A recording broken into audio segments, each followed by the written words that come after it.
ज्ञान सरोवर में आज मैं फिर से लेके आई हूँ एक बहुत ही शिक्षाप्रद कहानी।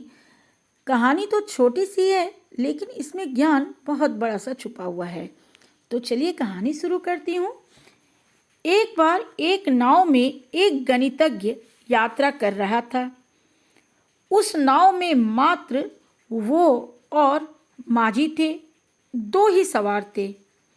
वक्त काटने तथा अपनी विद्वता की धाक जमाने के लिए गणितज्ञ ने माझी से प्रश्न किया, तुमने कभी गणित पढ़ा है?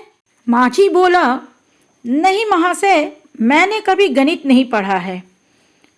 कुछ उपेक्षा भरे स्वर में गणितज्ञ बोला, तब तो तुम्हारी 4 आने जिंदगी बेकार चली गई।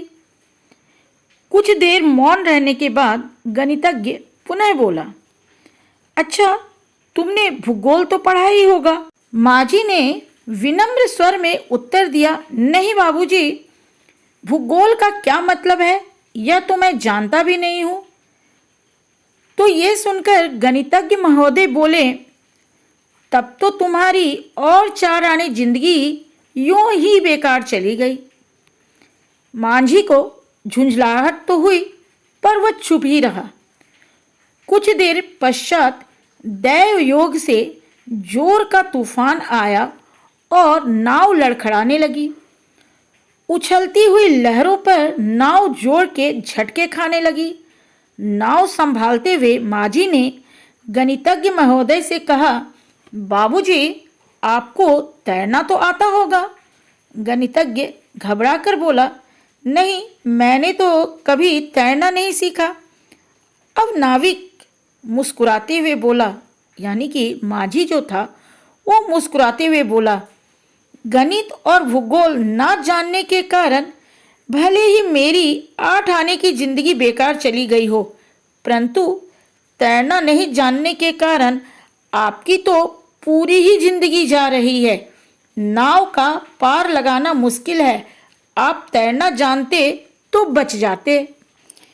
अब गणितज्ञ ने महसूस किया कि ज्ञान की उपयोगिता प्रत्येक व्यक्ति के लिए परिस्थिति व समय के अनुसार ही तय होती है। जो समय पर काम आ जाए वही सच्चा ज्ञान है। इसलिए हमें कभी भी किसी और के ज्ञान का अनादर नहीं करना चाहिए। हमें दूसरों के ज्ञान का भी, हुनर का भी, विद्या का भी सम्मान करना चाहिए।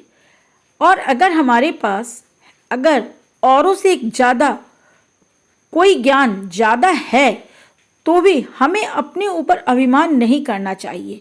हमें कोशिश करना चाहिए कि अगर हम दूसरों से कोई चीज़ ज़्यादा जानते हैं, कोई भी हुनर, कोई भी विद्या, कोई भी कला ज़्यादा जानते हैं, तो हम आवश्यकता पड़ने पर लोगों में बांटें। तो आज की कहानी आपको कैसी लगी? एक लाइक, एक कमेंट करके मुझे ज़रूर बताइएगा। कल मैं फिर आऊँगी किसी और नई कहानी के साथ, अच्छी सी कहानी के साथ। तब तक के लिए जय हिंद, जय भारत।